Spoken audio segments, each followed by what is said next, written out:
Salut tout le monde. Voilà, bienvenue dans ce deuxième épisode. Je l'enregistre en vérité dans la foulée du premier. Et dans la foulée du premier, on va faire aucun rappel et continuer de lire ce fameux ouvrage, Le Petit Livre de la Vierge Marie, édition First, écrit par Anne Ducrot. On avait lu toute la préface en gros, et nous arrivons donc à la première partie. Vie de Marie au 1er siècle de notre ère. Marie n'est pas une image d'Épinal, elle est une vivante. Elle est présente concrètement, charnellement, mais aussi spirituellement, comme une coupe qui accueille tout jusqu'au dernier souffle de son fils. C'est des images audacieuses pour la coupe qui accueille tout, mais bon, elle est présente pour le dernier souffle de son fils, certes. Mais en tout et pour tout, dans une retenue exemplaire et symbolique, la Mère de Dieu ne prononce dans les évangiles que 7 paroles, 6 phrases et un cantique. C'est peu et c'est immense. Cela permet de prendre le chemin de disciple.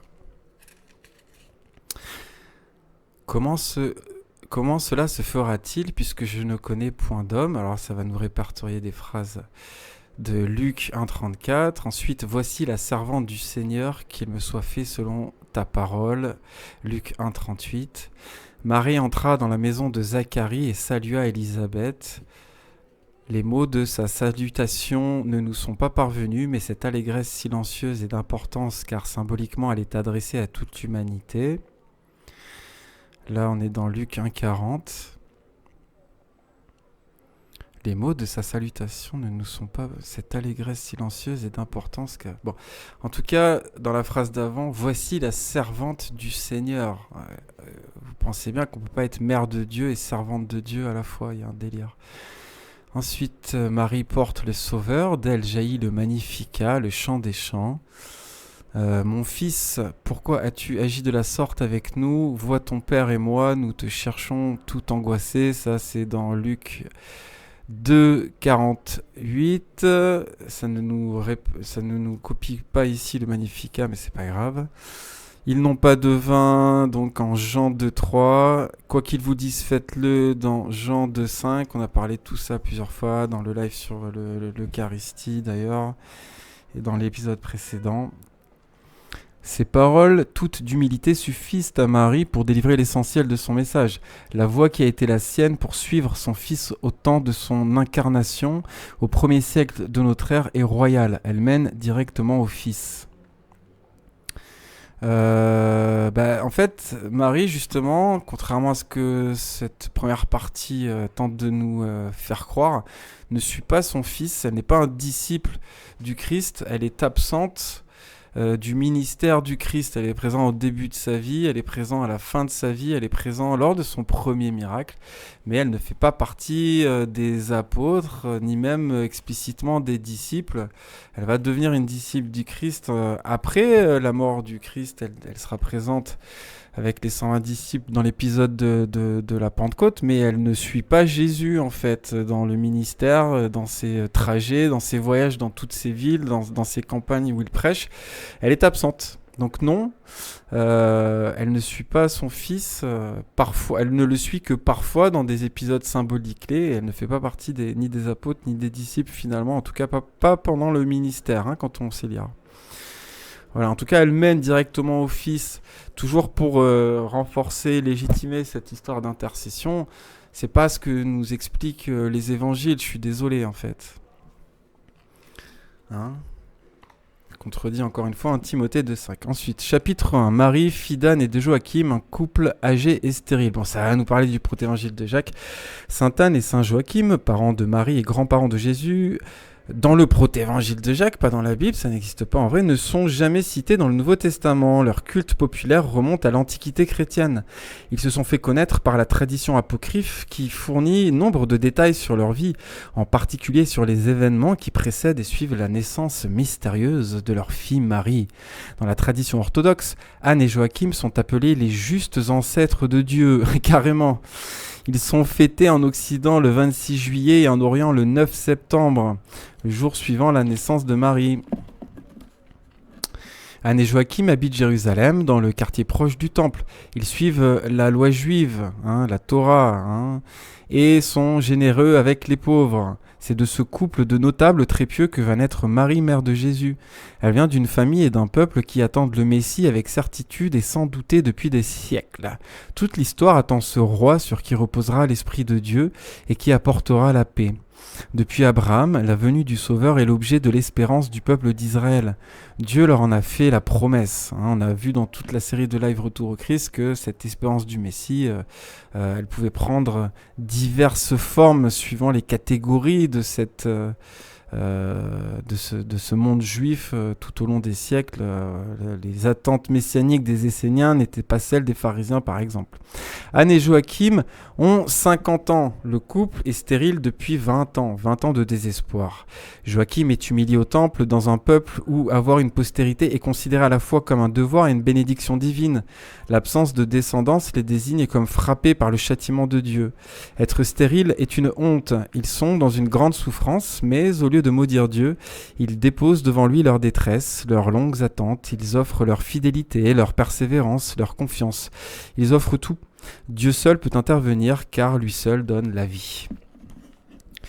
Parti prier 40 jours au désert pour faire lever la malédiction, Joachim reçoit la visite de l'ange Gabriel qui lui annonce que son épouse va mettre au monde un enfant.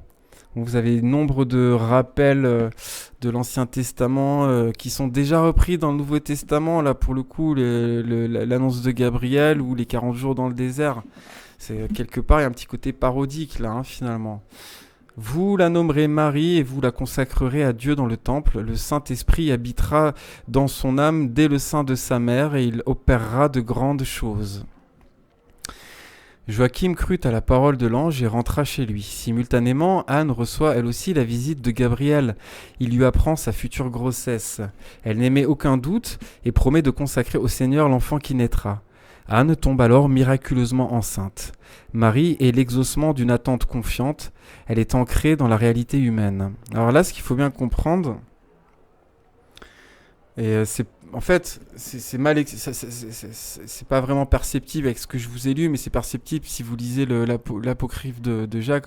Je pense qu'on le fera, on l'a déjà fait plus ou moins, mais ça fait longtemps maintenant, on le refera dans cette série de live pour bien vous montrer que pour le coup, c'est pas que Dieu déstérilise Anne comme il a destérilisé le couple qui allait accoucher de Jean-Baptiste dans Luc. Élisabeth et son époux, mais qu'il donne une naissance ex nihilo, en fait, comme Jésus, qui est créé sans père. Il faut bien comprendre ça. Dans Marie, mais sans père. Là, c'est pareil pour Marie, dans quelque part.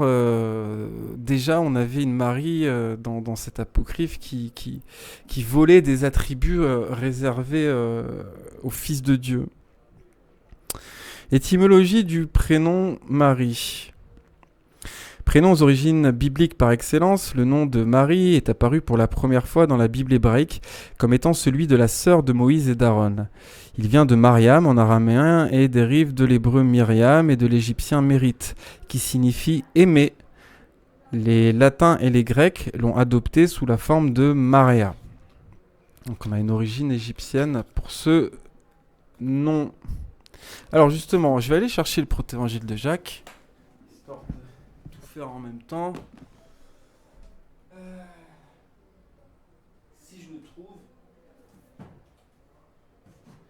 et chaque fois que je le sors, je le déplace, je le retrouve jamais finalement.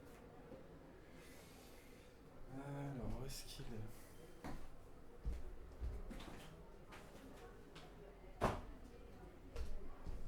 Dans quelques secondes.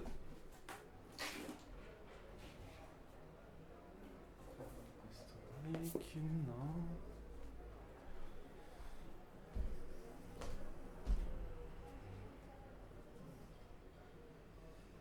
Où est-ce qu'il est ?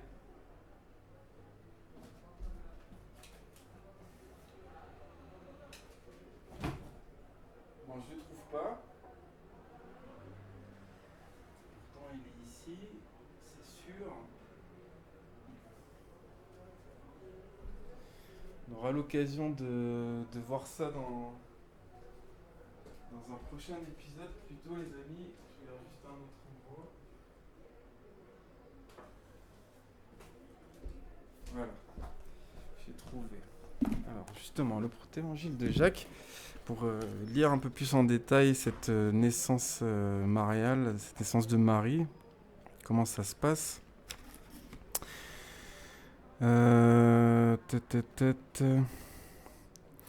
Nativité de Marie, révélation de Jacques.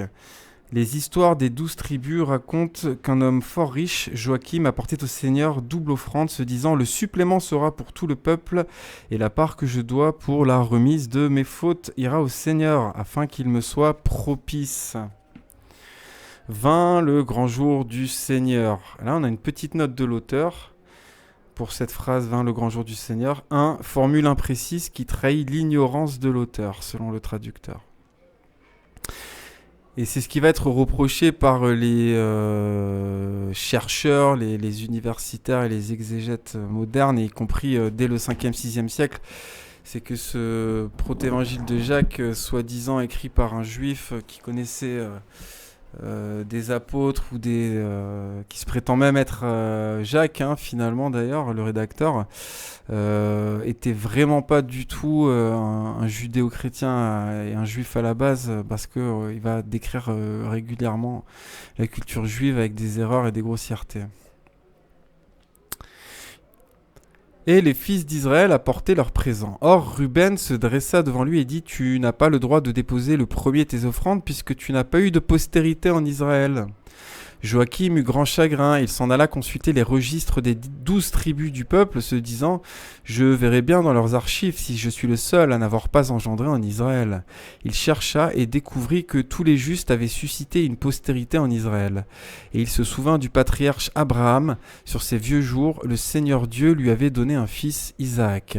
Alors, accablé de tristesse, Joachim ne reparut pas, comme si un juif de cette période avait besoin de vérifier je ne sais quelle annale pour se rappeler que Abraham, le premier patriarche, avait eu son premier fils à un âge avancé, quoi. Bon, bref. Vous voyez, c'est ce genre de grossièreté qui permet de...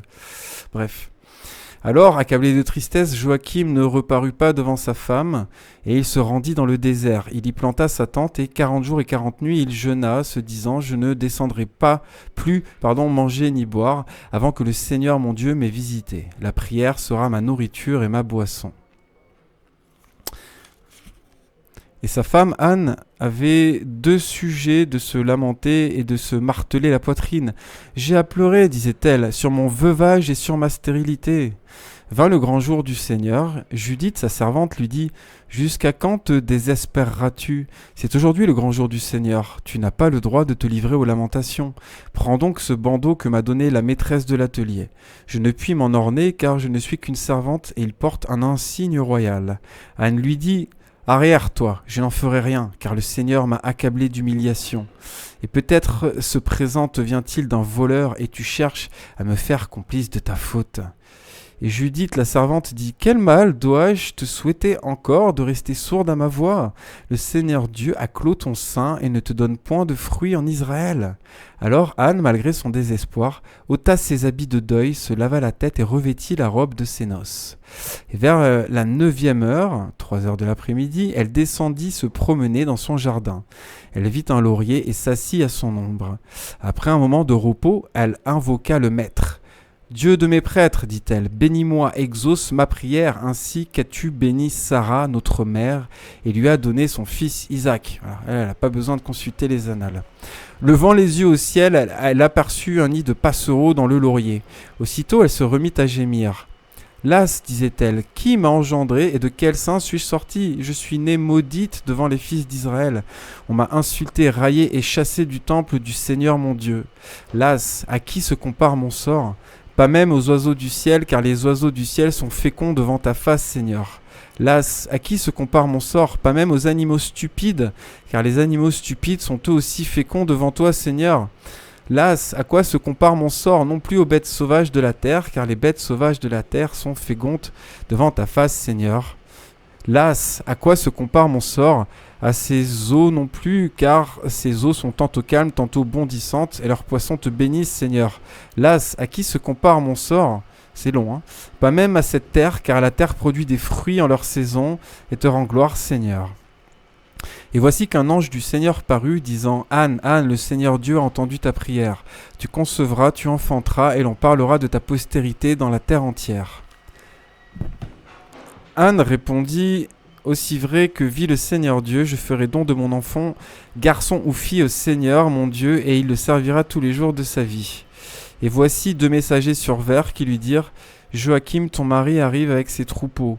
Un ange du Seigneur est descendu auprès de lui, disant: Joachim, Joachim, le Seigneur Dieu a exaucé ta prière. Descends d'ici.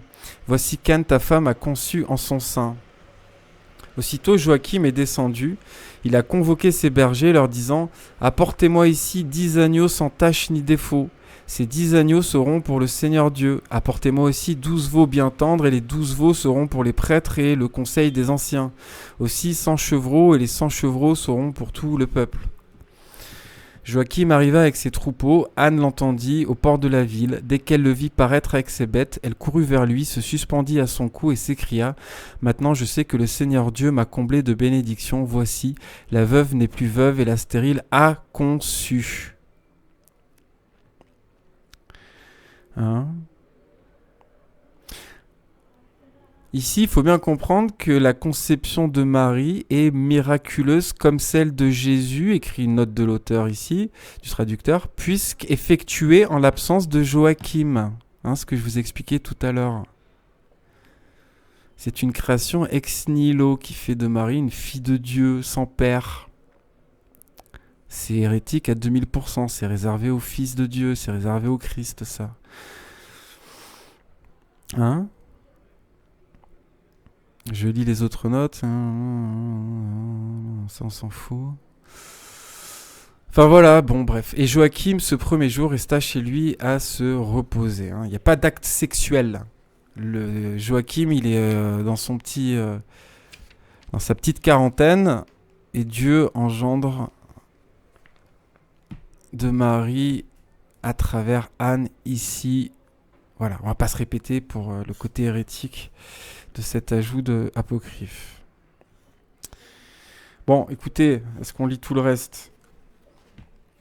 Parce qu'on l'a déjà lu en entier, il y a quand même pas mal de pages. Allez, on va lire. Le lendemain, il apportait ses offrandes. Si le Seigneur Dieu m'a été favorable, pensait-il, la lame d'or du prêtre me le révélera. Note de l'auteur, cette lame d'or était fixée sur la tiare du grand prêtre. Elle symbolisait la gloire de Dieu dont elle portait le nom gravé, et seuls les purs en apercevaient l'éclat. Joachim présenta ses offrandes et scruta la tiare du prêtre quand celui-ci monta à l'autel du Seigneur. Et il sut qu'il n'y avait pas de faute en lui. Maintenant, dit-il, je sais que le Seigneur Dieu m'a fait grâce et m'a remis tous mes péchés. Et il descendit au temple du Seigneur, justifié, et rentra chez lui. 6 mois environ s'écoulèrent. Le 7e, Anne enfanta. Donc elle a enfanté au bout de 7 mois pour la symbolique du 7. Évidemment, la création, nanani nanana. Qu'ai-je mis au monde? Demanda-t-elle à la sage-femme, et celle-ci répondit: Une fille. Et Anne dit: Mon âme a été exaltée en ce jour, et elle coucha l'enfant. Attendez, je vais juste bouger le micro pour pouvoir être plus confortable. Voilà. Quand les jours furent accomplis, Anne se purifia, donna le sein à l'enfant et l'appela du nom de Marie. Note de l'auteur, du traducteur, Anne ne nourrit son enfant qu'une fois sorti de son temps d'impureté. Bon, je ne sais pas ce que ça veut dire. Je ne connais pas assez la tradition juive. De jour en jour, l'enfant se fortifiait. Quand elle eut 6 mois, sa mère l'a mis par terre pour voir si elle tenait debout. Or, l'enfant fit 7 pas, puis revint se blottir auprès de sa mère. Donc voilà, Marie marche à 6 mois. Ça rejoint un petit peu les énormités qu'on peut trouver dans le miraculeux, dans les évangiles apocryphes de l'enfance de Jésus, où il fait n'importe quoi au niveau des miracles, alors qu'il a quelques années seulement, et y compris dans ce fameux, comment il s'appelle déjà, évangile du pseudo-Thomas, où il va tuer des gens pour rien, donner vie à des oiseaux en terre glaise, des choses très fantastiques, démonstratives, mais finalement qui ne comprennent pas bien ce que c'est que la conception d'un miracle, tout mythique soit-il. On peut se dire, même en tant que chrétien, tel ou tel miracle dans le Nouveau Testament, c'est peut-être juste un symbole et un mythe rajouté pour faire comprendre certaines choses, mais enfin, il y a vraiment des sens à épuiser, des sens symboliques très intéressants. Quand Jésus marche sur l'eau, qu'on y croit ou pas, il maîtrise les mondes du mal et le monde des émotions basses.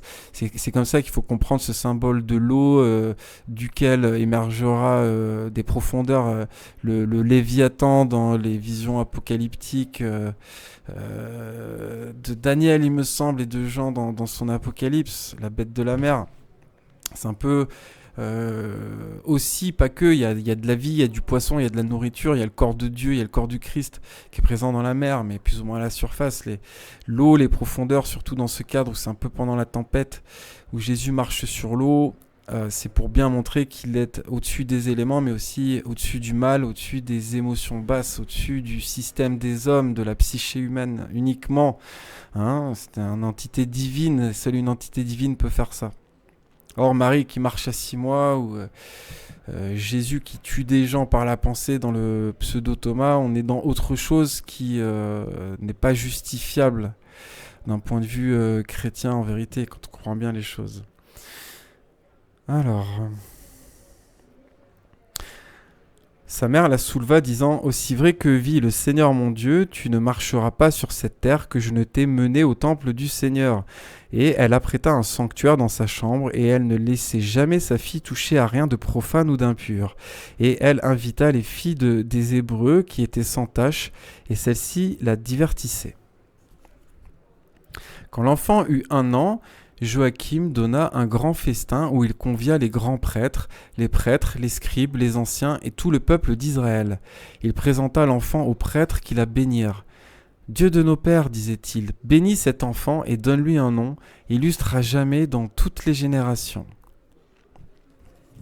Et tout le peuple s'écria « Qu'il en soit ainsi, Amen !» Et ils la présentèrent aux grands prêtres, et ceux-ci la bénirent, disant « Dieu des auteurs, abaisse ton regard sur cette petite fille, et bénis-la d'une bénédiction suprême qui surpasse toute bénédiction. » Et sa mère l'emporta dans le sanctuaire de sa chambre, et elle lui donna le sein.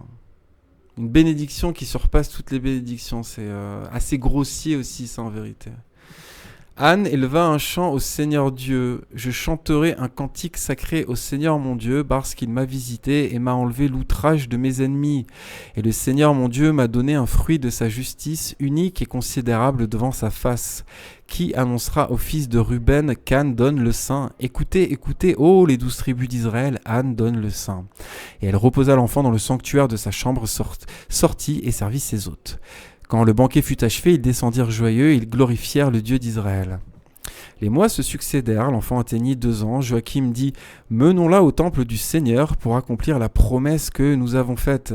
Sinon le maître s'irriterait contre nous et rejetterait notre offrande. » Mais Anne répondit « Attendons sa 3e année, de peur qu'elle ne réclame son père ou sa mère. » Joachim opina « Attendons. » L'enfant eut 3 ans. Joachim dit « Appelons les filles des Hébreux, celles qui sont sans tache, que chacune prenne un flambeau et le tienne allumé.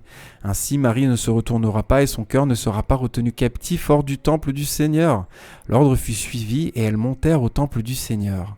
Et le prêtre accueillit l'enfant et l'ayant embrassé, il la bénit et dit « Le Seigneur Dieu a exalté ton nom parmi toutes les générations. » Et aussi on a un côté...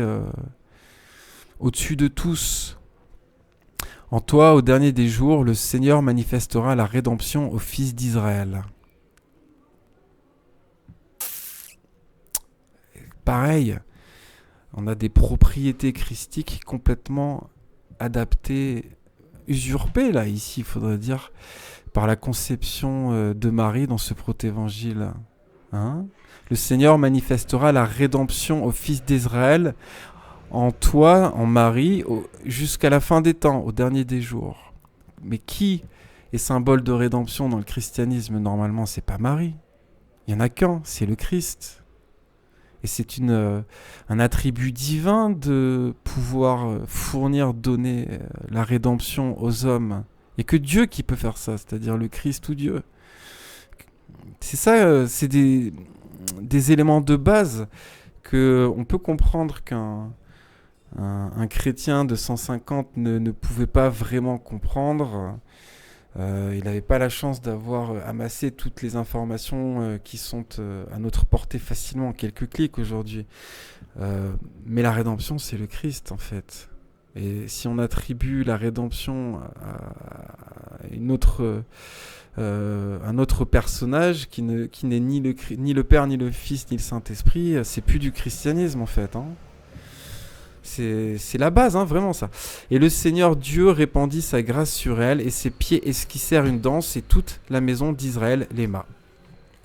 Ses parents descendirent, émerveillés, louant et glorifiant le Dieu souverain qui ne les avait pas dédaignés. Et Marie demeurait dans le temple du Seigneur, telle une colombe, et elle recevait sa nourriture de la main d'un ange. Donc la colombe qui est aussi symbole de pureté. Quand elle eut 12 ans, les prêtres se consultèrent et dirent « Voici que Marie a 12 ans dans le temple du Seigneur. Que ferons-nous d'elle pour éviter qu'elle ne rende impur le sanctuaire du Seigneur notre Dieu ?» Alors je rappelle que pour la symbolique des chiffres et des nombres dans le judéo-christianisme, vous avez tout un article sur le blog que je vous invite à aller lire. On parle du 6, du 7, du 8, du 12, etc., du 40, du 4, etc.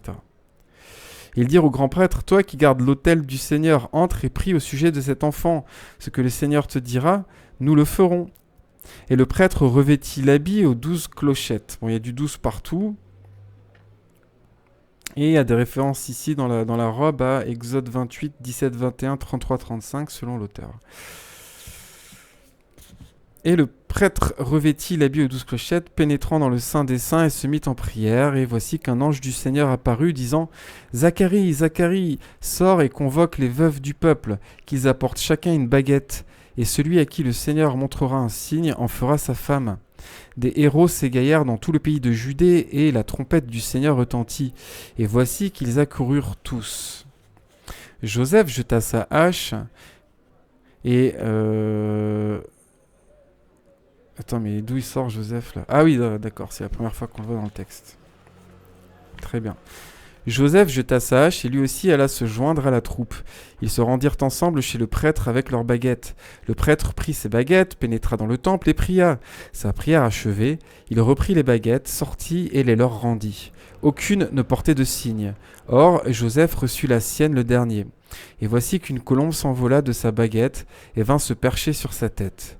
Alors le prêtre, « Joseph, Joseph, dit-il, tu es l'élu, c'est toi qui prendras en garde la Vierge du Seigneur. » Mais Joseph protesta, « J'ai des fils, je suis un vieillard, et elle est une toute jeune fille. Ne vais-je pas devenir la risée des fils d'Israël ?» C'est vrai qu'on a ce problème qui n'apparaît pas dans le Nouveau Testament, c'est de faire de Joseph un vieillard, alors que Marie a 12 ans. Hein ? Moment où symboliquement leur union devient scellée par Dieu en fait. Et ça c'est peut-être un problème aussi en fait. Hein?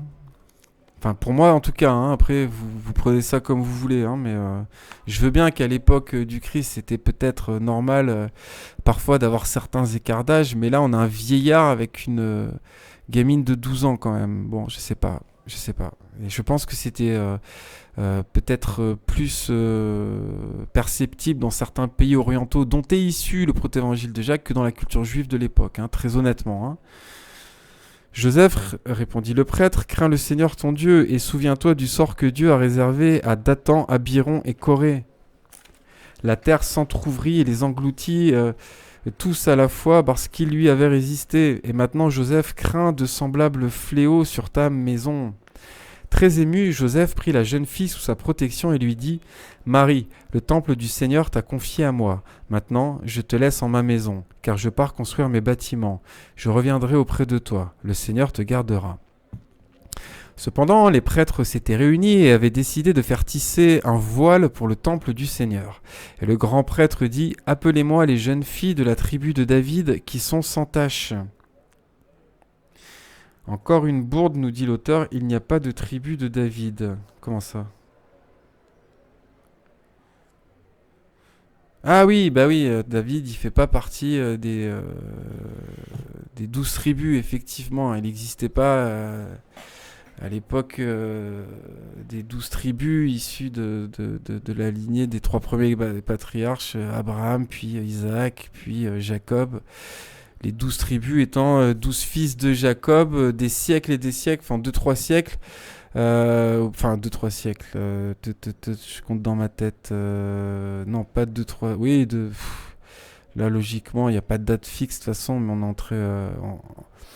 entre la Genèse et les rois, donc compliqué à dater, mais il n'y a pas de David avant un certain temps. Voilà, je préfère pas dire de bêtises. Je me rappelle mal. Je suis en train de réfléchir à un truc dans ma tête. C'est quand même plusieurs siècles, il me semble, avant David. Hein. Mais bon, bref, il n'y a pas de tribu de David. Il y a une maison de David. Il y a une descendance de David. On peut dire Ben David, fils de David, y compris pour le Christ, hein, d'ailleurs. Il n'y a pas de tribu de David. Ses serviteurs partirent, et notez bien hein, la note de l'auteur, encore une bourde, il n'y a pas de tribu de David. Quoi. Et ça, c'est que les bourdes répertoriées, mais il y a aussi toutes les bourdes que je vous communique qui ne sont pas dans les notes. Ses serviteurs partirent, cherchèrent et en trouvèrent 7. Mais le prêtre se souvient que la jeune Marie était de la tribu de David et qu'elle était sans tache devant Dieu. Et les serviteurs partirent et l'amenèrent. Et l'on fit entrer ces jeunes filles dans le temple du Seigneur. Et le prêtre leur dit : tirez au sort laquelle filera l'or, l'amiante, le lin, la soie, le bleu, l'écarlate et la pourpre véritable. La pourpre véritable et l'écarlate échurent à Marie, et les prirent et rentra chez elle. C'est à ce moment-là que Zacharie devint muet et que Samuel la remplaça jusqu'à ce qu'il eût retrouvé la parole. Et Marie saisit l'écarlate et se mit à filer. Or, elle prit sa cruche et sortit pour puiser de l'eau. Alors une voix retentit : réjouis-toi, pleine de grâce, le Seigneur est avec toi, tu es bénie parmi les femmes. Bon, voilà, là, ça commence à se mélanger avec Luc, hein, tout simplement. Marie regardait à droite et à gauche. D'où venait donc cette voix ? Pleine de frayeur, elle rentra chez elle, posa sa cruche, reprit la pourpre, s'assit sur sa chaise et se remit à filer.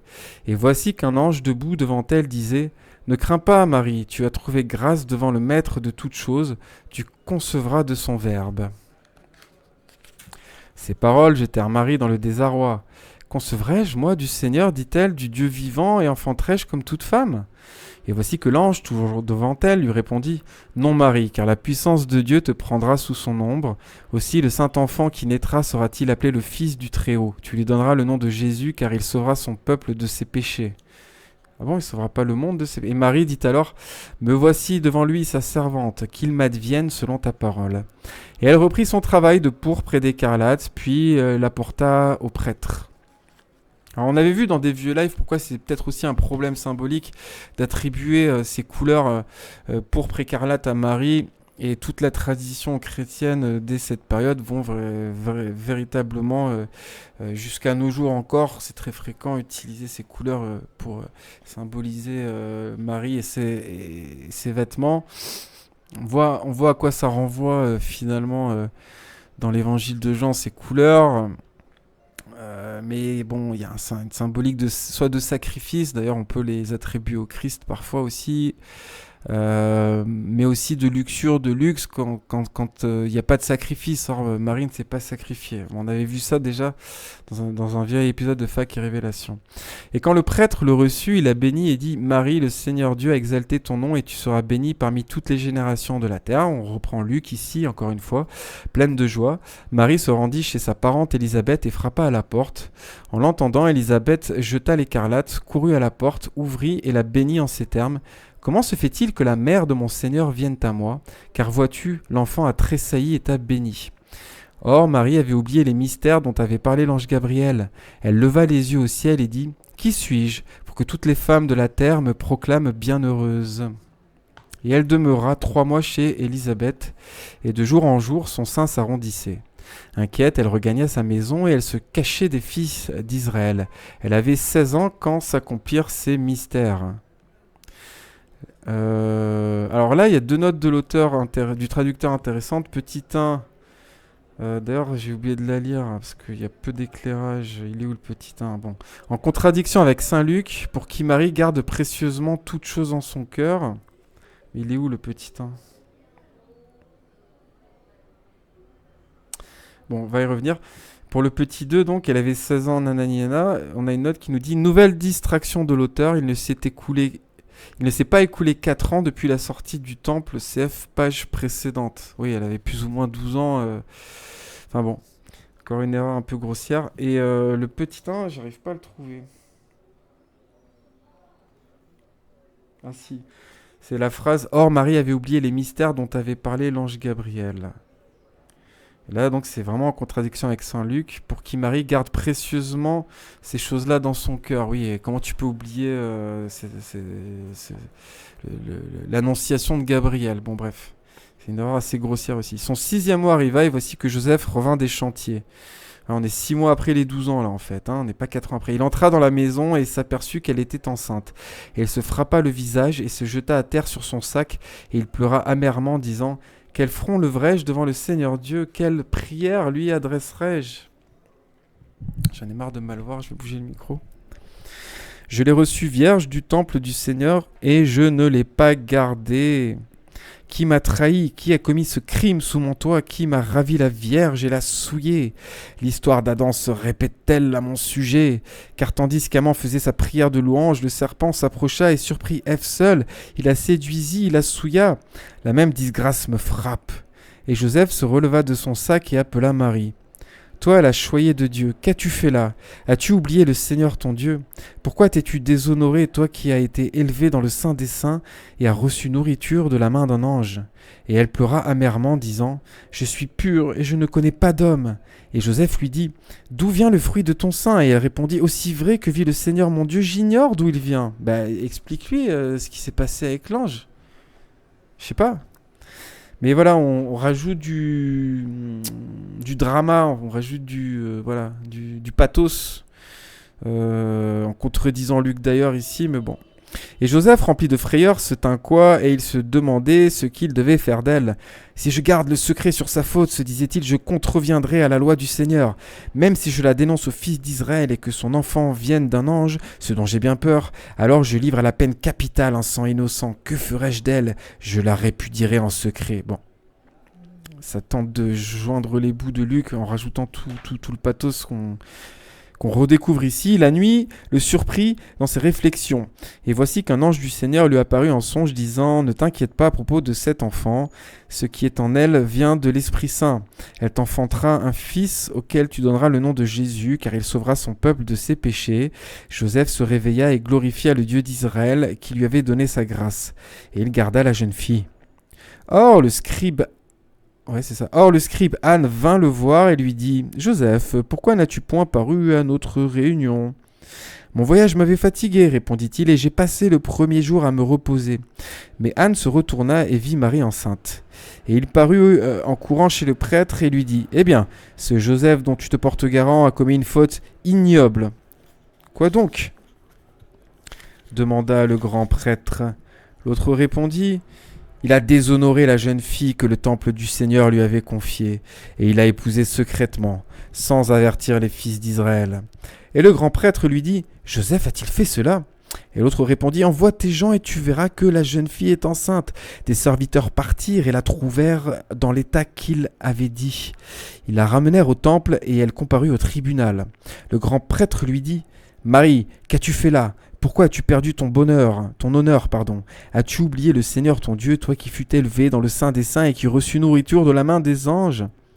Toi qui entendis leur hymne et dansa devant eux, qu'as-tu fait là?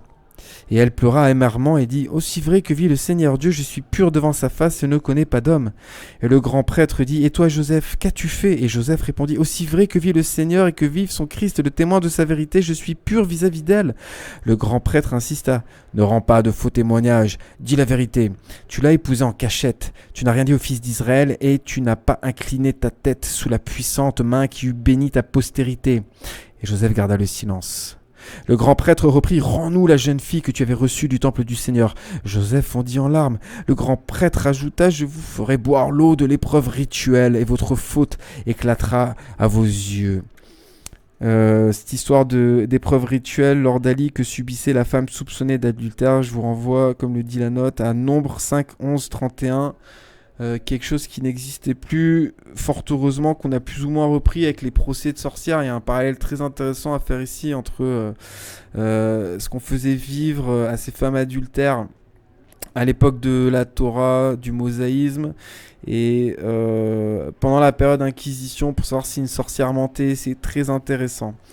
Le grand prêtre prit de l'eau, en fit boire à Joseph, puis l'envoya au désert, que l'auteur suppose commencer aux portes de Jérusalem.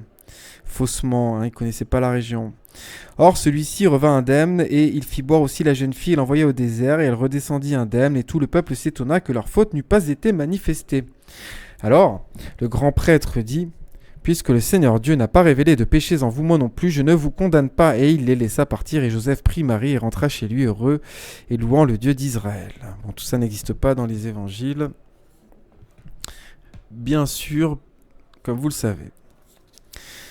Il parut un édit du roi Auguste qui invitait tous les habitants de Bethléem en Judée à se faire recenser. Ah, ça va partir sur du Matthieu du coup. Et Joseph dit, j'irai inscrire mes fils. Mais que faire avec cet enfant? Alors Joseph a déjà des enfants apparemment ici. Mais c'est marrant vu que ceux qui... C'est marrant cette histoire. Puisque quand elle a 12 ans... Ah oui, il est veuf du peuple. Voilà, Joseph est veuf, ça, il n'y a pas de souci. Que faire de cet enfant? Comment la recenser comme ma femme? Je ne puis décemment. Ben non, c'est pas ta femme, ta fille. Non, il parle de Marie, pardon. Comme ma femme, il n'est pas marié, donc il dit je ne puis décemment. Comme ma fille, mais les fils d'Israël savent que je n'ai pas de fille. Qu'en ce jour donc le Seigneur en décide à son gré. Et il sella son âne et il la jucha dessus. Son fils tirait la bride et Samuel suivait. Et ils entamaient le 3e mille quand Joseph se retourna et la vit forte rembrunie. L'enfant qu'elle porte, pensa-t-il, doit la faire souffrir. Il se tourna une nouvelle fois et vit qu'elle riait. Il lui dit, Marie, qu'as-tu donc? Je vois tour à tour joie et tristesse sur ton visage. Et elle lui dit, Joseph, 2 peuples sont sous mes yeux. L'un pleure et se frappe la poitrine, l'autre danse et fait la fête. Selon le traducteur, ce sont ici symboles d'un croyant et 2 croyants. Ils étaient à mi-chemin quand Marie lui dit « Joseph, aide-moi à descendre de l'âne ». Alors apparemment, pour l'auteur, le traducteur, avec cette histoire de mi-chemin, on est dans une géographie fantaisiste. On notera en outre que l'auteur, qui ne fait nulle référence à Nazareth, suppose que Joseph et Marie habitent à Jérusalem. Pourquoi vont-ils se faire recenser à Bethléem? Encore une erreur. L'enfant en moi me presse et va naître. Il lui fit mettre pied à terre et lui dit « Où t'emmener? Où abriter ta pudeur? L'endroit est à découvert. » Mais il trouva là une grotte. Et c'est ici, comme l'explique le traducteur, la première référence à la grotte avec celle de Justin dans Dialogue. Puisque c'est pas ce qui se passe dans les évangiles. Dans l'évangile de Matthieu, c'est pas dans une grotte, dans une étable d'une maison en fait. C'est pas la même limonade. Mais et toutes ces histoires de grottes qui sont canon en fait, on représente maintenant plus ou moins dans une grotte la naissance de Jésus, mais ça vient du protévangile de Jacques en fait, d'un évangile qui est bourré d'erreurs. Mais il trouva là une grotte, l'y conduisit, la confia à la garde de ses fils. Puis il partit chercher une sage-femme juive dans le pays de Bethléem. Il en trouva une qui descendait de la montagne et il l'amena. Ça, c'est un passage qui est entre crochets, qui reproduit une variante d'un papyrus qui s'appelle le papyrus Bodmer, qui diffère en quelques épisodes de tous les autres manuscrits. C'est un ajout qui est dans un papyrus et pas dans les autres versions retrouvées de ce protévangile de Jacques, peu importe. Or, moi, Joseph, je me promenais et ne me promenais pas. Ici se place un hors-d'œuvre influencé par les contes orientaux, nous dit l'auteur, qui commence donc ici. Or moi, Joseph, je me promenais et ne me promenais pas, et je levais les yeux vers la voûte du ciel, et je la vis immobile, et je regardais en l'air, et je le vis figé d'étonnement. C'est un espèce de monologue de Joseph. Et les oiseaux étaient arrêtés en plein vol, et j'abaissai mes yeux sur la terre, et je vis une écuelle et des ouvriers étendus pour le repas, et leurs mains demeuraient dans l'échelle. Et ceux qui mâchaient ne mâchaient pas, et ceux qui prenaient de la nourriture ne la prenaient pas, et ceux qui la portaient à la bouche ne l'y portaient pas. Toutes les faces et tous les yeux étaient levés vers les hauteurs, et je vis des moutons que l'on poussait, mais les moutons n'avançaient pas, et le berger levait la main pour les frapper, et sa main restait en l'air, et je portais mon regard sur le courant de la rivière, et je vis des chevreaux qui effleuraient l'eau de leur museau, mais ne le buvaient pas. Soudain, la vie reprit son cours, j'ai des fourmis dans le bras, je vais vous demander quelques secondes s'il vous plaît, c'est la pause. Déplacer un meuble. Alors un petit peu plus de lumière. Voilà, super. Et je vis une femme qui descendait de la montagne, et elle m'interpella. « Hé l'homme, où vas-tu » Je répondis, « Je vais chercher une sage-femme juive. »« Es-tu d'Israël » me demanda-t-elle encore. « Oui. » lui dis-je. Elle reprit, « Et qui donc est en train d'accoucher dans la grotte ?» Et Joseph dit à la sage-femme, « C'est Marie, ma fiancée, mais elle a conçu de l'Esprit Saint, après avoir été élevée dans le temple du Seigneur. » Bon. Et là, il y a un problème avec cette histoire de conception de l'Esprit Saint. C'est pas totalement le Christ qui est incarnation de l'Esprit Saint, plus que conception de l'Esprit Saint. Voire même les deux, presque, on pourrait dire. Mais bon, on a déjà expliqué tout ça auparavant. Et je lui dis, c'est ma fiancée, elle n'est donc pas ta femme, demanda-t-elle. Et je lui dis, c'est Marie, celle qui a été élevée dans le temple du Seigneur. J'ai été désigné pour l'épouser, mais elle n'est pas ma femme et elle a conçu du Saint-Esprit. Et la sage-femme dit, est-ce la vérité ? Joseph répondit, viens et vois. Et elle partit avec lui et ils s'arrêtèrent à l'endroit de la grotte. Une obscure nuée enveloppait celle-ci. Alors à chaque fois qu'il y a une nuée obscure dans la Bible, dans l'Ancien Testament, c'est tout simplement Dieu. Et la sage-femme dit, mon âme a été exaltée aujourd'hui, car mes yeux ont contemplé des merveilles. Le salut est né pour Israël. Elle comprend que c'est le Messie. Aussitôt la nuée se retira de la grotte et une grande lumière resplendit à l'intérieur que nos yeux ne pouvaient supporter. Et peu à peu cette lumière s'adoucit pour laisser apparaître un petit enfant.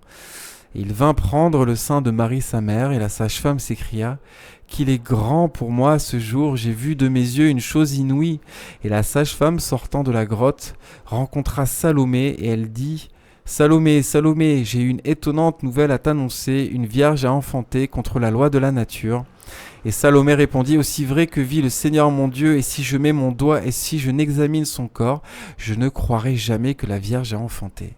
Et elle s'approcha et la disposa, et Salomé examina sa nature, et elle s'écria qu'elle avait tenté le Dieu vivant. Et voici, je perds ma main brûlée par un feu. Et elle pria le Seigneur, et la sage-femme fut guérie dès cet instant. D'accord. Plutôt curieux ce passage. Or, un ange du Seigneur se dressa devant Salomé, disant « Ta prière a été exaucée devant le Seigneur Dieu, approche-toi et touche le petit enfant, et pour toi aussi il sera le salut. » Salomé obéit et fut guérie selon qu'elle avait adoré, et elle sortit de la grotte. Et voici un ange du Seigneur fit entendre une voix. Alors le bébé Jésus qui fait des miracles dès qu'il est bébé, c'est quelque chose qu'on va retrouver beaucoup dans les légendes hagiographiques ou tout ce qui est apocryphe, pour faire un résumé orientaux. Chez la tradition donc, du christianisme oriental avant que l'islam le remplace au VIe siècle. avec des choses assez grossières, comme ce passage pour moi en tout cas. Et la sage-femme entra et dit « Marie, prépare-toi, car ce n'est pas un petit débat qui s'élève à ton sujet. » À ces mots, Marie se disposa. Et Salomé mit son doigt dans sa nature, et poussant un cri, elle dit « Malheur à mon impiété et à mon incrédulité, disait-elle. J'ai tenté le Dieu vivant, et voici que ma main se défait sous l'action d'un feu. » Encore. Et Salomé s'agenouilla devant le maître, disant « Dieu de mes pères, souviens-toi que je suis de la lignée d'Abraham, d'Isaac et de Jacob. Ne m'expose pas au mépris des fils d'Israël, mais rends-moi aux pauvres. Car tu sais, ô maître, qu'en ton nom je l'ai soigné, recevant de toi seul mon salaire. Et voici qu'un ange, c'est l'enchaînement, et voici qu'un ange du Seigneur parut qui lui dit... Combien il reste de pages ? Ok, on a presque fini. Salomé, Salomé, le maître de toutes choses a entendu ta prière. Étends ta main sur le petit enfant, prends-le, il sera ton salut et ta joie.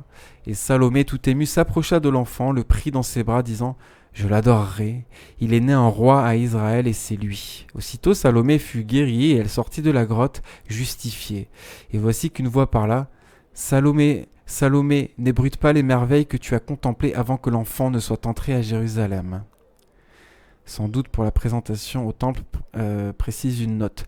Alors que Joseph se préparait à partir pour la Judée, là on a une note à Judée, l'auteur n'a aucune idée de l'emplacement de Bethléem, de Jérusalem, ni de la Judée. Certains en ont conclu, aidés par d'autres indices, que l'auteur était un Égyptien qui n'avait sans doute pas voyagé. Cf. La forme la plus ancienne du protévangile de Jacques, par E. de Stryker, édité par la Société des Bollandistes, Bruxelles, 1961. Une vive agitation éclata à Bethléem de Judée.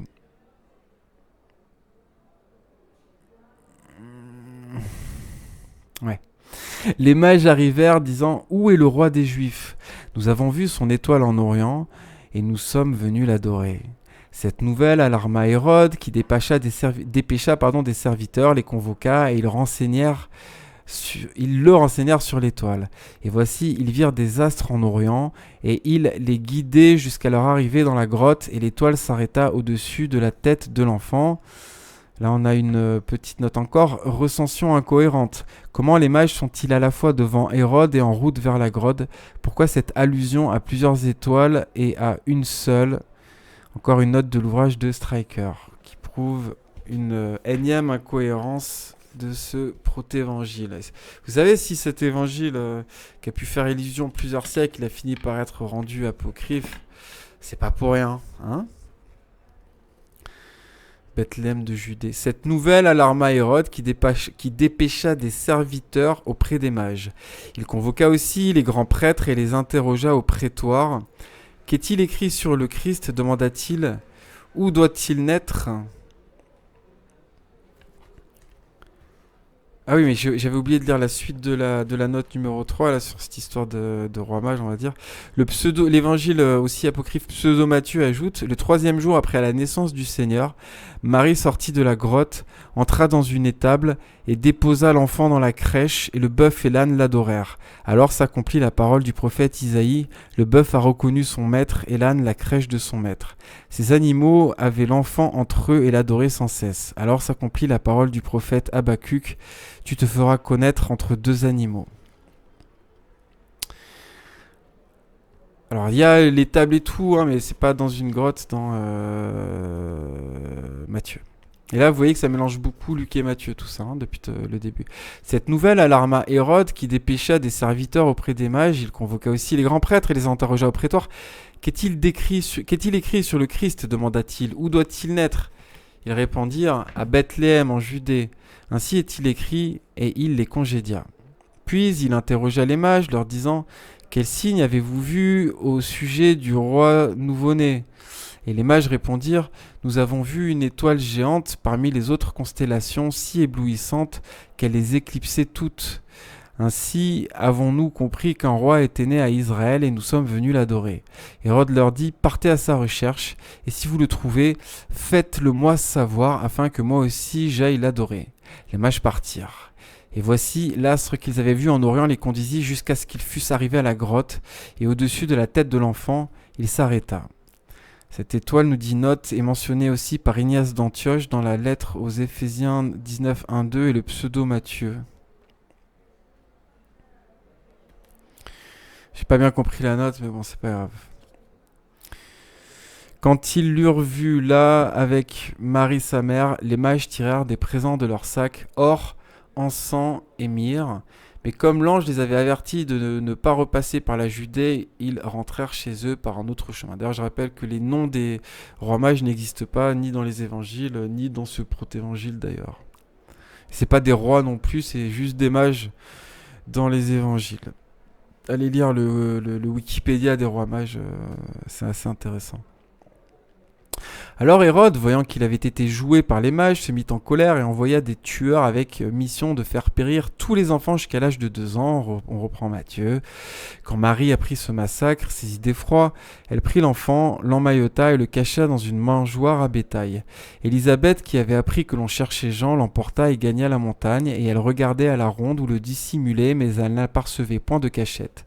Alors, elle se mit à gémir, disant « Montagne de Dieu, accueille une mère et son enfant, car la frayeur l'empêchait de monter. » Aussitôt la montagne se fendit et la reçut en son sein, tout en laissant filtrer une clarté pour elle, car un ange du Seigneur était avec eux et il les protégeait. Bon, il y a un petit rappel avec la division de la mer rouge dans l'Exode, mais Hérode cherchait toujours Jean. Dernière page. Et il envoya les serviteurs à l'autel auprès de Zacharie pour lui demander « Où as-tu caché ton fils ?» Il répondit « Je suis le serviteur de Dieu et je demeure attaché à son temple. Est-ce que je sais où est mon fils ?» Les serviteurs repartirent et rapportèrent à Hérode ses propos. Celui-ci, furieux, s'écria « Son fils va donc régner sur Israël ?» Et il renvoya ses serviteurs pour l'interroger encore. « Dis-moi la vérité, où est ton fils? Sais-tu que ma main a pouvoir de répandre ton sang ?» Les serviteurs partirent et transpirent le message, mais Zacharie lui fit répondre « Je suis le martyr de Dieu. » Il y a une note ici, le grec martus a à la fois le sens de martyr et de témoin. Oui, tout à fait. Dispose de mon sang, voir une note que j'ai faite dans Parole éphémère 3, d'ailleurs, un commentaire où j'avais mal répondu pour cette histoire de martyr, j'avais rectifié par écrit. Je suis le martyr de Dieu, dispose de mon sang, mais mon esprit, le maître, le recevra, parce que c'est un sang innocent qu'à l'entrée du temple, tu t'apprêtes à faire couler. Et vers l'aube, Zacharie fut assassiné et les fils d'Israël ignoraient tout de ce meurtre. À l'heure de la salutation, les prêtres partirent et Zacharie ne vint pas comme à l'accoutumée au-devant d'eux en prononçant les bénédictions. Les prêtres s'arrêtèrent et attendirent Zacharie pour le saluer avec des prières et glorifier le Dieu très haut. Mais je comprends pas, le Zacharie qui se fait assassiner, c'est un prophète de l'Ancien Testament, c'est pas le père de... C'est pas le père de Jean-Baptiste. Il y a une erreur là aussi, il me semble. Ou peut-être que c'est moi qui me trompe. Bon, dites-moi dans les commentaires si vous savez. Son retard, cependant, les plongea tous dans l'angoisse. L'un d'eux s'enhardit et entra dans le sanctuaire, près de l'autel du Seigneur. Il aperçut du sang figé. Une voix retentit. Zacharie a été assassiné. Son sang ne s'effacera pas avant que vienne le vengeur. Allusion probable à l'empereur Titus qui détruisit le temple en 70, nous dit Note. Ok. Ces paroles le remplirent d'effroi. Il sortit et annonça aux prêtres ce qu'il avait vu et entendu. Résolument, ils entrèrent et constatèrent le drame. Et les lambris du temple gémirent, et eux déchirèrent leurs vêtements du haut en bas. Ils n'avaient pas trouvé son cadavre, mais ils avaient vu son sang pétrifié. Ils sortirent effrayés et annoncèrent que Zacharie avait été assassiné. À cette nouvelle, toutes les tribus du peuple se lamentèrent et menèrent le deuil 3 jours et 3 nuits. Et après les 3 jours, les prêtres délibérèrent pour savoir qui succéderait à Zacharie. Le sort tomba sur Siméon. C'était lui que le Saint-Esprit avait averti qu'il ne verrait pas la mort avant d'avoir contemplé le Christ dans la chair. Et là, du coup, on bascule sur l'évangile de Jean, parce qu'il me semble bien que Siméon, c'est uniquement dans l'évangile de Jean. Corrigez-moi si je me trompe. Donc, on a la preuve ici que c'est après les évangiles et que l'auteur les avait tous lus, finalement. On est en 150 à peu près, je vous rappelle. Et moi, Jacques, qui ai écrit cette histoire à Jérusalem, je résolus lors des troubles qui éclatèrent à la mort d'Hérode de me retirer au désert jusqu'à ce que la paix fût revenue à Jérusalem. C'est ça. un Jacques qui s'exile à Jérusalem. Je sais pas de quel Jacques il essaie de se faire passer ici, mais les Jacques sont tous devenus apôtres en fait, donc prophètes itinérants, ils sont pas allés s'exiler solo dans le désert. Et je glorifierai le Maître qui m'a donné la sagesse d'écrire cette histoire. La grâce sera avec tous ceux qui craignent le Seigneur. Amen. Nativité de Marie, révélation de Jacques, paix à celui qui a écrit et à celui qui lit. J'aimerais vérifier ces deux trucs là avec cette histoire de Zacharie là. Non, bref. J'aurais dû le relire en entier, préparer mieux, mais bon, les amis. Je vais plutôt faire ça à l'arrache tout de suite. Ça aura fait un épisode spécial pour Évangile de Jacques. On l'aura lu en entier. Et c'est intéressant. On aura pu constater de nombreuses erreurs. Merci à vous d'avoir écouté. Ça fait combien de temps là? C'est peut-être un épisode un peu plus court. Oui, on va peut-être continuer un petit peu 5 minutes, mais... Est-ce que le Zacharie, père de Jean-Baptiste, est le prophète de l'Ancien Testament sacrifié et évoqué dans le Nouveau? Parfois c'est pratique l'intelligence artificielle. Non, Zacharie, le père de Jean-Baptiste, n'est pas le même personnage que le prophète Zacharie de l'Ancien Testament, ni celui qui est mentionné comme ayant été sacrifié dans le Nouveau Testament. Encore une erreur. Zacharie, père de Jean-Baptiste, dans le Nouveau Testament, Luc 1, 5, 25, 57, 80. Zacharie est un prêtre de la classe d'Abia, mari d'Élisabeth et père de Jean-Baptiste. Il est décrit comme un homme pieux qui reçoit l'annonce de la naissance de son fils par l'ange Gabriel. Il n'est pas associé à un sacrifice ou à une mort violente. C'est un ajout d'un Égyptien ou autre qui confond deux Zacharie, cette histoire de sacrifice du père de Jean-Baptiste. Le prophète Zacharie de l'Ancien Testament, par contre, Zacharie, fils de Béréchia, est l'auteur du livre de Zacharie, un des derniers livres de l'Ancien Testament d'ailleurs, l'un des 12 prophètes mineurs de l'Ancien Testament. Il a prophétisé au 6e siècle avant Jésus-Christ, après l'exil à Babylone, encourageant la reconstruction du temple de Jérusalem. Il n'est pas explicitement dit dans l'Ancien Testament qu'il a été sacrifié, bien que certaines traditions juives ultérieures suggèrent qu'il aurait pu être martyrisé. Ok. Et enfin, Zacharie est mentionné dans le Nouveau Testament, entre parenthèses, sacrifié. Dans Matthieu 23, 35 et Luc 11, 51, Jésus fait référence à Zacharie, fils de Baraki, tué entre le sanctuaire et l'autel. Ce passage est souvent interprété comme une référence à Zacharie, fils de Yehoyada, un prêtre et prophète mentionné dans 2 Chroniques 24, 20, 22, qui a été lapidé dans la cour du temple pour avoir dénoncé l'idolâtrie du peuple. Certains exégètes pensent qu'il pourrait y avoir une confusion avec Zacharie, fils de Béréchia, je l'ai même fait à l'instant, il y a 5 minutes, en raison de la similarité des noms, mais l'identification avec Yehoda est plus courante. Conclusion, Zacharie, père de Jean-Baptiste, est un personnage distinct du prophète Zacharie de l'Ancien Testament et du Zacharie mentionné comme martyr dans le Nouveau Testament. Ils appartiennent à des époques et des contextes différents, et leur histoire ne se recoupe pas. On a 3 Zacharie différents. Un de la période historique, avant la destruction du temple, un après, et un de l'époque, entre guillemets, chrétienne, tout simplement. Voilà. Je voudrais vérifier autre chose vite fait.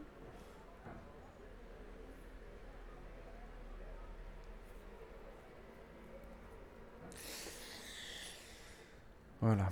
Ok. Donc Bethléem, c'est bien en Judée. Et c'était quoi du coup l'erreur du protévangile au sujet de Bethléem et de la géographie? Je vais juste relire la note. On a lu pas mal de pages finalement. Alors c'est note numéro 2. La phrase qui concerne la note. Alors que Joseph se préparait à partir pour la Judée, alors qu'il est, il est où? Il est à Bethléem à l'époque. L'auteur n'a aucune idée de l'emplacement de Bethléem, de Jérusalem ni de la Judée. Certains en ont conclu, aidés par d'autres indices, que l'auteur était un Égyptien qui n'avait sans doute pas voyagé. Ok, bon, ouais. Il faudra lire donc ce fameux La forme la plus ancienne du protévangile de Jacques par E. de Stryker, paru en 1961, pour en savoir plus là-dessus. Ouais, je pense pas que si je demande à Grok, détaille-moi les... Je vais essayer, mais... Détaille les erreurs géographiques et liturgiques, tiens, tant qu'à faire. Et culturelles, tiens, allez hop. Du protévangile de Jacques, je sais pas si c'est pas un peu trop pointu pour Grok, on va voir. Le protévangile de Jacques, un texte apocryphe de la seconde année, contient plusieurs erreurs géographiques, liturgiques et culturelles qui reflètent une méconnaissance des réalités historiques et des pratiques juives de l'époque. Ces erreurs indiquent probablement que l'auteur n'était pas originaire de Palestine, mais plutôt d'un milieu hellénistique, peut-être en Égypte ou en Asie mineure. Voici une analyse détaillée de ces erreurs basée sur les informations disponibles et les études critiques du texte. Alors, grand 1, erreur géographique. Le protévangile de Jacques montre une ignorance notable des lieux et des distances en Judée, ce qui suggère que l'auteur n'était pas familier avec la géographie palestinienne. Confusion sur la localisation de Jérusalem, Bethléem et Nazareth. Le texte suppose que Joseph et Marie résident à Jérusalem et non à Nazareth, contrairement aux évangiles canoniques, Matthieu et Luc. Alors, là-dessus, comment ça se fait qu'il y a cette erreur alors que l'auteur semble avoir lu Matthieu, Luc, etc. Eh bien, tout simplement, selon ma petite théorie, qui est ce qu'elle est, qui vaut ce qu'elle vaut, à l'époque, il y avait des versions, notamment surtout de Matthieu, mais probablement d'autres évangiles, qui étaient judaïsantes en fait. Hein, le fameux évangile des Hébreux, c'est un évangile de Matthieu judaïsant, nazaréen comme on dit, thoraïsé. Et je pense que beaucoup d'apocryphes orientaux sont plus tributaires de ce christianisme nazaréen que d'une autre forme de christianisme. Bon, ça reste une théorie pour le moment, mais cet élément a tendance à aller dans cette direction. Par exemple, cet évangile ne fait aucune mention de Nazareth comme lieu d'origine de Marie ou de Joseph, ce qui est une omission significative, car Nazareth est centrale dans les récits canoniques, Luc 1, 26, 27, Matthieu 2, 23. Alors pourquoi d'ailleurs il n'y aurait pas cette histoire de Nazareth et de Galilée dans la littérature nazaréenne? Bah, peut-être parce que la Galilée étant le pays des Goïms, quelque part, symboliquement, ça ne veut pas dire qu'il n'y a pas de juifs là-bas, qu'il n'y a pas de culture juive là-bas, ça veut dire que c'est la région de ce pays, entre guillemets, de Palestine, où il y a le plus de Goïms. Alors, pas des Celtes, ça c'est une erreur que moi-même j'ai faite, parce que avec cette étymologie Galles, on a tendance à croire que c'est forcément celte, puisqu'on a la Gaule, le pays de Galles, Galatie, plus ou moins en Anatolie, en Phrygie, en Turquie en gros, qui effectivement est fondée par une colonie de Celtes, de Keltoi. Par contre, c'est pas le cas de la Galilée, qui vient d'un mot juif, Galil. Hein. Si vous voulez, on fait un petit point vite fait là-dessus, parce que c'est une erreur qui est facile à faire, que moi-même j'ai faite. Parce que c'est vrai que Galice, pays de Galles, c'est facile vraiment de faire l'erreur.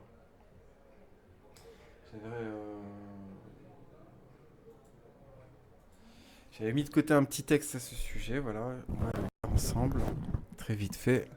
Ça complétera tout ça. Comme ça, on parlera un petit peu des Celtes. Hein. On aime bien faire des tunnels ici. On n'a pas eu beaucoup dans cette émission. On a beaucoup lu. Alors. Je mets juste le texte en plus grand, puisque l'ordi est assez éloigné. Voilà, alors. Le nom Galilée provient de l'hébreu Galil, qui signifie cercle ou région. Il désigne une région géographique au nord d'Israël, délimitée par des vallées et des montagnes, ce qui pourrait expliquer l'idée de cercle ou de zone délimitée. Ce nom apparaît dans des textes anciens, notamment dans la Bible hébraïque, où la région est appelée Galil ha-Goïm, Galilée des nations.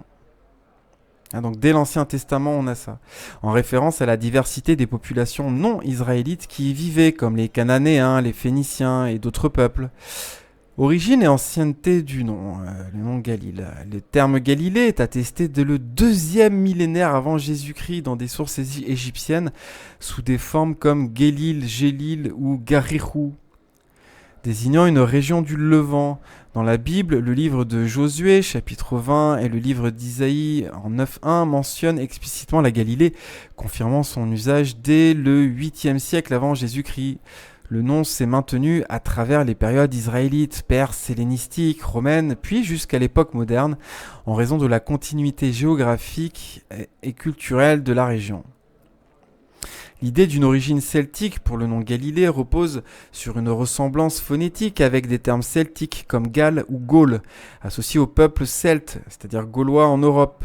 Cependant, ou gallois si vous préférez ce gaulois, ça va être les Gallois de Gaule. Cependant, cette hypothèse est très improbable pour plusieurs raisons. Contexte géographique et historique, la Galilée est ancrée dans le Proche-Orient, avec une histoire bien documentée dans les cultures sémitiques, hébraïques, cananéennes, araméennes. Les Celtes, en revanche, étaient établis en Europe occidentale et centrale avec peu de contact avec le Levant avant l'époque hellénistique, c'est-à-dire avant le 4e siècle avant Jésus-Christ, bien après l'apparition du nom Galilée. Le mot Galil a une racine claire en hébreu liée à cercle ou région et ne nécessite pas d'explication extérieure.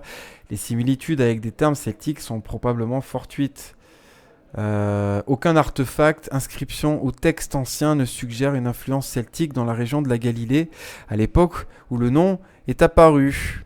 Des confusions peuvent surgir en raison de noms similaires dans d'autres régions, comme la Galatie en Anatolie, en Turquie moderne, où des tribus celtes, les Galates, se sont installées au IIIe siècle avant Jésus-Christ. Cependant, cette région est distincte de la Galilée et leurs noms ont des origines différentes.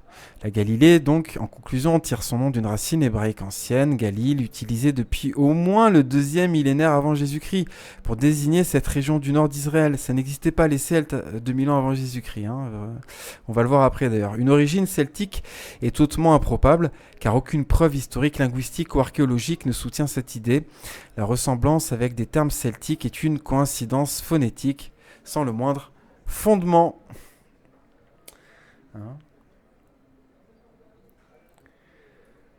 La civilisation celtique, au sens large, émerge durant l'âge de fer en Europe, avec des traces archéologiques distinctes dès le 8e siècle avant Jésus-Christ, donc environ 800 ans avant JC. Elle est associée à la culture de Hallstatt, qui démarre entre 1200, aux alentours de 1200, jusqu'à 450 avant Jésus-Christ, considéré comme le premier stade des Celtes proto-historiques, centré dans l'actuelle Autriche, sud de l'Allemagne et en Suisse. Cette culture se caractérise par des pratiques funéraires élaborées, des objets en fer et des céramiques spécifiques. Vers le 5e siècle avant Jésus-Christ, la culture celtique évolue vers la culture de la Tène, T-E-N-E, vers 450 jusqu'à 50 avant Jésus-Christ, qui marque l'apogée de l'expansion celtique. Cette période voit les Celtes s'étendre à travers l'Europe, de l'Irlande à l'Anatolie, c'est-à-dire en Galatie, en passant par la Gaule, c'est-à-dire la France, l'Espagne, le Celtibère et l'Italie du Nord, la Cisalpine. En Cisalpine, leur présence est attestée par des artefacts, des bijoux, des armes, des chars et des récits grecs et romains. La civilisation celtique décline avec la conquête romaine au 1er siècle avant Jésus-Christ pour la Gaule par exemple, et l'émigration germanique, mais des éléments culturels et linguistiques persistent dans des régions comme l'Irlande, l'Écosse et la Bretagne jusqu'à l'époque médiévale.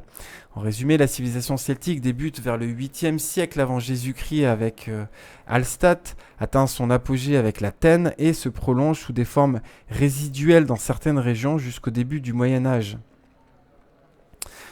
La culture de Hallstatt, c'est le premier stade de la civilisation celtique qui débute vers 1200 avant Jésus-Christ, se prolonge au moins environ jusqu'à 450 avant Jésus-Christ, marquant la transition vers la culture de l'Athènes. Cependant, les traits distinctivement celtiques, c'est-à-dire la langue, les arts, les organisations sociales, deviennent plus clairs à partir du 8e siècle avant JC. Période où la culture de Hallstatt atteint une phase mature appelée Hallstatt C, la lettre C en majuscule, donc vers moins 800 jusqu'à moins 600 avant JC. Hein, donc pour préciser tout ça, moins 1200 jusqu'à moins 1800 avant Jésus-Christ, on a la période Hallstatt AB, A et B si vous préférez. Cette phase précoce correspond à la transition entre l'âge du bronze tardif et l'âge du fer. Les populations de l'Europe centrale, Autriche, Bavière, Bohême, développent des techniques métallurgiques avec du fer et des pratiques funéraires, des tumulus qui préfigurent les Celtes, mais leur identité celtique n'est pas encore pleinement établie. Et à partir de 800 avant Jésus-Christ jusqu'à 450, on a la période Hallstatt C et D. C'est la période où la culture de Hallstatt, qui s'écrit d'ailleurs H-A-2-L-S-T-A-2-T, devient clairement associée aux Celtes proto-historiques. On observe des objets caractéristiques, épées en fer, fibules, céramique décorée et une société hiérarchisée avec des élites. Des sites comme Hallstatt en Autriche ou Heuenberg en Allemagne montrent une complexité croissante. Hein, la date de 1200 avant Jésus-Christ marque le début de la culture de Hallstatt dans un sens large, mais l'identité celtique se consolide surtout à partir du 8e siècle avant JC avec des innovations technologiques et culturelles plus marquées. Les archéologues s'appuient sur les artefacts, les sépultures et les échanges commerciaux, par exemple avec les Étrusques et les Grecs, pour dater cette émergence. En résumé, la culture de Hallstatt commence vers moins 1200, mais les caractéristiques celtiques deviennent évidentes à partir du 8e siècle avant JC, période où elle s'affirme pleinement comme une civilisation celtique. Donc, si vous préférez, il n'y a pas de civilisation celte avant 800, même s'il y a des prémices avant. Et on a ce nom de Galil pour désigner cette région du monde qui est la Galilée, plus ou moins déjà à l'époque. Déjà en moins 2000 avant Jésus-Christ, à l'époque où il n'y a même pas de Hallstatt en fait. En tout cas, répertorié archéologiquement. Ok, très bien. Ça, on a fait un petit point là-dessus. Ensuite, je voulais finir les erreurs du protévangile de Jacques.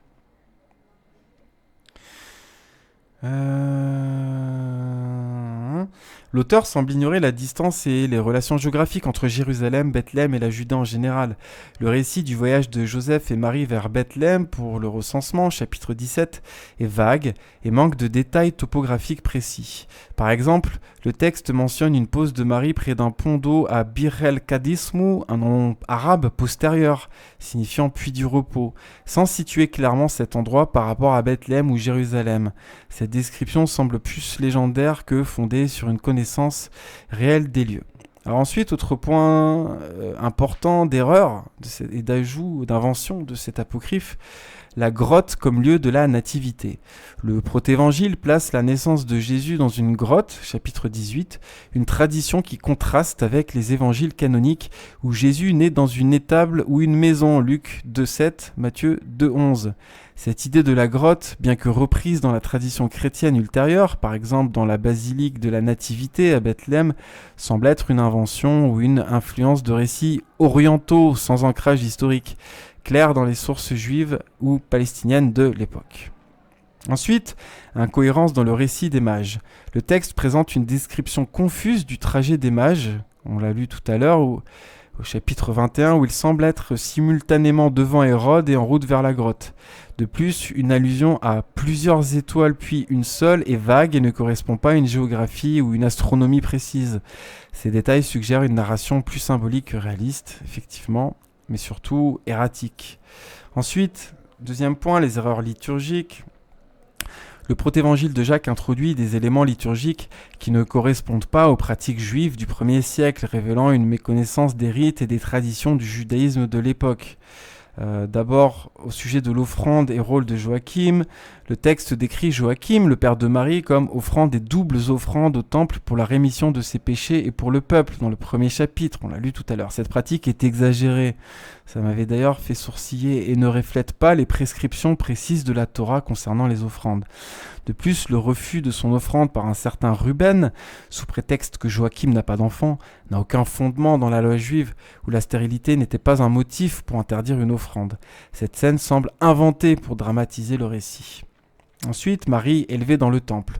Le protévangile affirme que Marie est élevée dans le temple de Jérusalem dès l'âge de 3 ans, nourrie par des anges, et qu'elle y reste jusqu'à ses 12 ans au chapitre 7-8.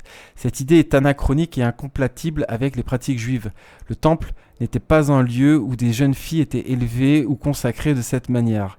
Les vierges n'étaient pas associées à des fonctions liturgiques permanentes dans le temple, et l'idée de Marie tissant le voile d'un temple dans le chapitre 10 est une invention qui s'inspire peut-être de traditions hellénistiques ou de récits mythologiques, mais sans fondement dans le judaïsme. D'ailleurs, les femmes ou les vierges au temple, c'est plutôt chez les Égyptiens, les Mésopotamiens et compagnie, tout ça. Le texte présente l'annonciation, enfin les femmes en tout cas, parce qu'elles n'étaient pas franchement vierges dans ce cadre-là justement, mais bon. Le texte présente l'annonciation en 2 étapes, au puits et à la maison, au chapitre 11, contrairement à l'évangile de Luc, 1,26-38, où elle se déroule en une seule scène. Cette duplication semble être une élaboration littéraire pour accentuer la solennité de l'événement, mais elle n'a pas de base dans les pratiques liturgiques ou les récits juifs. De plus, le fait que Marie tisse la pourpre pour le voile du temple au moment de l'annonciation est un détail liturgique fictif, car ce type de tâche n'était pas attribué à des vierges dans le judaïsme. Encore une erreur. Et celle-ci, je ne l'avais pas. Ensuite, dernier point, les erreurs culturelles. Le protévangile de Jacques contient des éléments qui trahissent une méconnaissance des coutumes juives et une influence de contextes culturels hellénistiques ou païens. Il y a une ignorance des coutumes juives. L'auteur montre une méconnaissance des pratiques religieuses et sociales juives. Par exemple, l'idée que Joseph est choisi parmi un groupe de veufs pour devenir le gardien de Marie, alors qu'elle a 12 ans d'ailleurs, ne correspond pas aux pratiques matrimoniales juives, où les mariages étaient généralement arrangés au sein de la famille ou de la tribu sans ce type de sélection formelle. De plus, la représentation de Joseph comme un vieillard avec des enfants d'un précédent mariage est une invention pour expliquer les frères de Jésus mentionnés dans les évangiles Marc 6.3, mais elle n'a aucun appui dans les textes canoniques ou les traditions juives. Et si Jésus a des frères et que Marie a eu des frères par Joseph, Marie a eu des enfants par Joseph après Jésus, vous allez pouvoir faire tout ce que vous voulez, les catholiques et compagnie. Jésus a eu des frères. Quand dans l'évangile de Matthieu, on a lu cette phrase 14 fois en live, il y a écrit « Joseph ne connut pas Marie jusqu'à ce qu'elle eût accouché de Jésus », ça veut bien dire qu'il n'a pas touché Marie, il n'a pas couché avec elle. On va la relire cette phrase en citant la Bible directement. Ça veut bien dire qu'il n'a pas eu de rapport sexuel avant Marie, avant qu'elle ait accouché. Mais après, ça suggère qu'après, il y en a eu. Et quand il y a sa famille, sa mère et ses frères qui attendent Jésus pendant qu'il prêche au temple, et que Jésus dit « Mais ma vraie famille, c'est nanani nanana », évidemment, quand on emploie le mot « frère » dans ce contexte-là, on parle de frère de sang. On ne peut pas partir sur autre chose si on est objectif. D'accord ? Alors, c'est parti. Où est ma Bible ?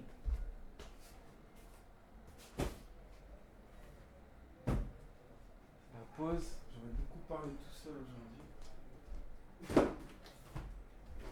Il commence à faire sombre là. Allez, c'est dans la première page de Matthieu, c'est jamais très compliqué à trouver.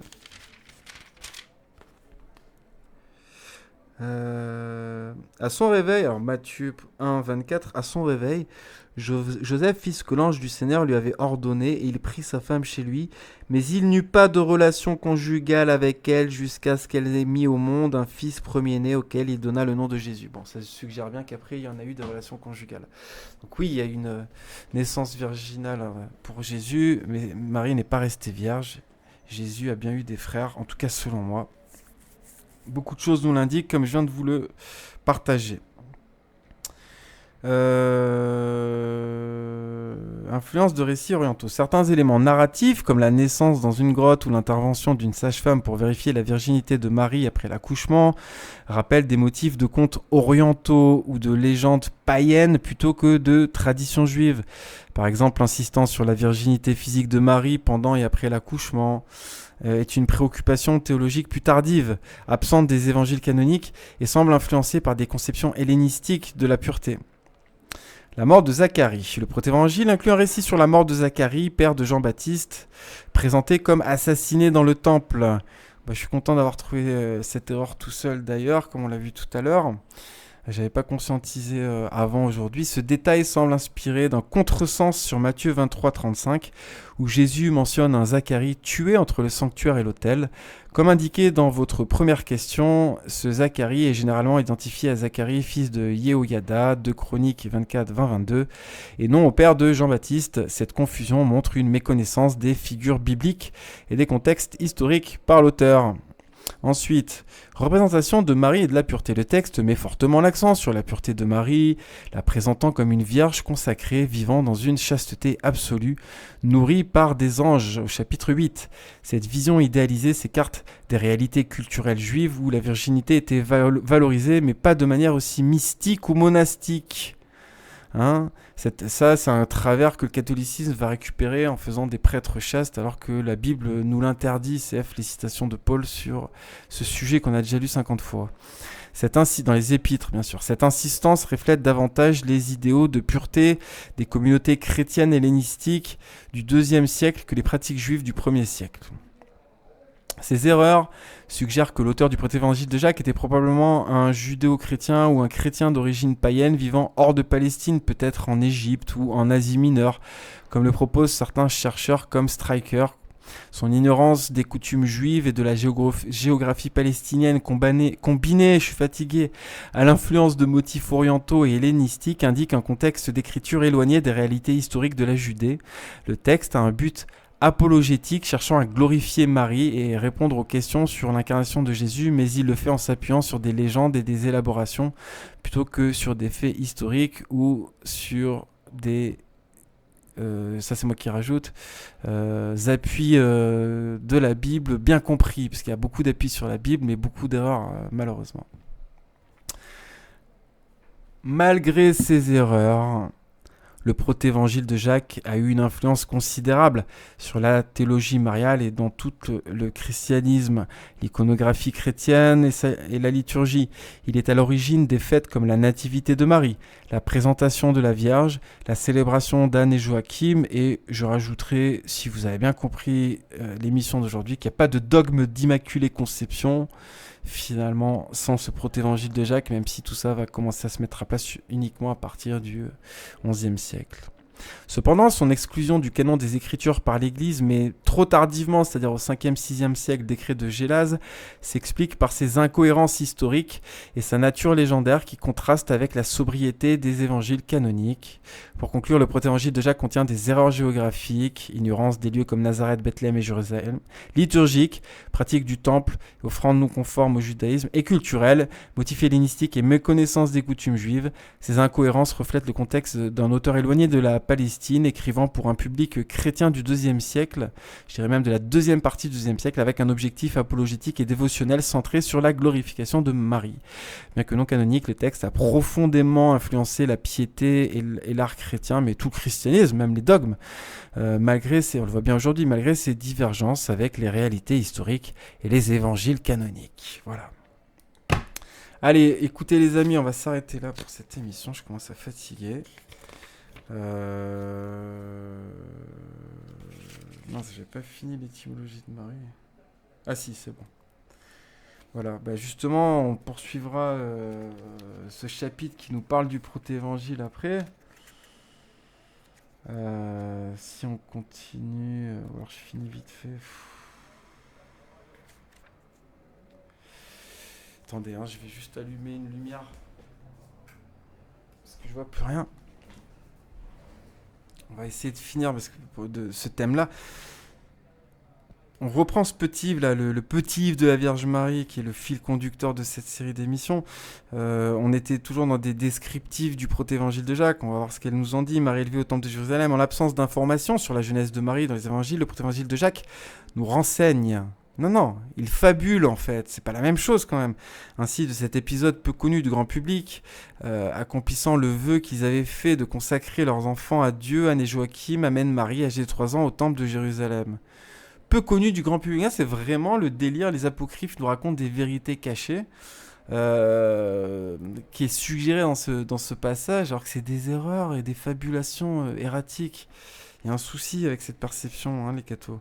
Prête à assumer son destin, la petite aurait escaladé les 15 marches, se dirigeant vers Dieu sans même un dernier regard vers ses parents. Ces derniers donnent au Seigneur ce qu'ils ont de plus précieux et l'enfant elle-même se livre, offrant à son tour un oui à son destin qui inaugure celui de l'Annonciation. À partir de cette étonnante montée des marches pour son jeune âge, Marie va vivre cloîtrée, éloignée des regards, ce côté un peu monastique finalement. C'est pas dans le christianisme, vous aurez beau dire, pensez ce que vous voulez, c'est pas parce que Jésus se retire 40 jours en fait dans le désert et que oui, nous aussi on peut vivre des retraites temporaires, qu'il faut en faire une vie. Et quand on dit que Jean-Baptiste il vit dans le désert, il vit en communauté et tout le monde, le pays entier, je cite texto Marc là, le pays entier venait se baptiser chez lui en fait. C'est pas un solitaire du tout. Un chrétien, c'est pas un Essénien, on a vu ça dans l'épisode 2 de Retour au Christ. Elle fit et tisse le voile du temple, on dirait presque Pénélope. Elle aurait été nourrie par la main des anges, aurait été expérimentée le silence de l'esprit et ressenti la grâce divine. C'est là que Marie va faire croître en elle la sainteté qui l'habite. Elle élève son cœur, s'initiant au mystère qui s'approche, prévu de toute éternité. Mis à part pour accomplir les desseins de Dieu, elle se prépare à devenir un temple vivant, bien plus grand que celui pourtant magnifique de Jérusalem. Non mais c'est pas elle le temple, bon sang, c'est l'église. C'est d'abord le Christ, son corps, puis les chrétiens qui constituent l'église du Christ. C'est un délire. Marie reçoit là-bas une éducation religieuse jusqu'à l'âge de 12 ans, âge qui marque à l'époque la fin de l'enfance et le début de la responsabilité religieuse, morale et sociale. Le temple ne peut plus la garder car devenue biologiquement femme, elle risquerait de souiller le sanctuaire. En général, les jeunes filles élevées à la synagogue rentraient à cet âge-là chez elles pour se marier. Le célibat ne faisait pas partie des us et des coutumes. Alors, je ne sais pas s'il y avait des jeunes filles élevées dans des synagogues à cette époque, mais au temple de Jérusalem, non, en fait, ça n'existait pas. On l'a vu avec le commentaire de l'intelligence artificielle. Bref, Sainte-Anne d'Auray, le premier sanctuaire breton. On part sur autre chose là, le livre il est en mode rien à voir, mais bon c'est pas grave. En juillet 1623, lorsque Sainte-Anne apparaît à Yvon-Nicolasic, un simple laboureur, Auray n'est qu'un petit hameau de 50 habitants dans le Morbihan. La mère de Marie lui parle en breton et lui demande de rebâtir sur son champ un édifice à la gloire de Dieu portant son nom et à la gloire de Dieu. Putain, les répétitions de l'auteur là, c'est digne d'un enfant de 3 ans là. On découvre bientôt qu'une chapelle dédiée à Sainte-Anne, patronne de la Bretagne, avait effectivement existé jadis sur le lieu. En mars 1625, la découverte d'une ancienne statue miraculeuse en bois enfouie dans la terre. C'est pas un miracle de planquer une statue quelque part, un attrape-nigo, mais bon. Et rongée par le temps à son effigie, sert de déclencheur. Dès le lendemain, la foule se presse au pied de la statue présentée dans une hutte de branchage. Si trouver une statuette en bois, c'est un miracle. Waouh, c'est comme les hosties qui flottent avec, à Lourdes avec des prélats pédos autour. Et comme par hasard, c'est filmé en direct sur Cato TV. On a parlé de ça dans une fac révélation qui a le nom Miracle de je sais pas quoi dans le titre. Facile à trouver. Moi, j'appelle ça du foutage de gueule, en fait. Et c'est plein d'histoires de vierges en bois pour légitimer telle ou telle chose à propos du culte marial. Dès la période de Clairvaux, on a parlé déjà de tout ça. Les miracles commencent très nombreux, oui, c'est ça, ils n'ont jamais cessé depuis. C'est le commencement du plus important pèlerinage breton. Au fil des années, 11 livres des miracles ont déjà été établis. Et s'il y en a bien eu, c'est pas ça qui fait que c'est un endroit vraiment saint. D'ailleurs, on a expliqué ça. Même le diable guérit parfois, en fait. C'est pas une preuve, en fait. On guérit au nom du Christ ou c'est pas du christianisme, en fait. Pour accueillir le nombre grandissant de pèlerins, une basilique est construite, fréquentée par des anonymes, mais aussi des empereurs, des reines, des présidents. Tous considèrent Sainte-Anne comme leur grand-mère, à la fois confidente et protectrice. En 1996, Jean-Paul II, premier pape en visite en Bretagne, s'est recueilli au sanctuaire Sainte-Anne d'Auray.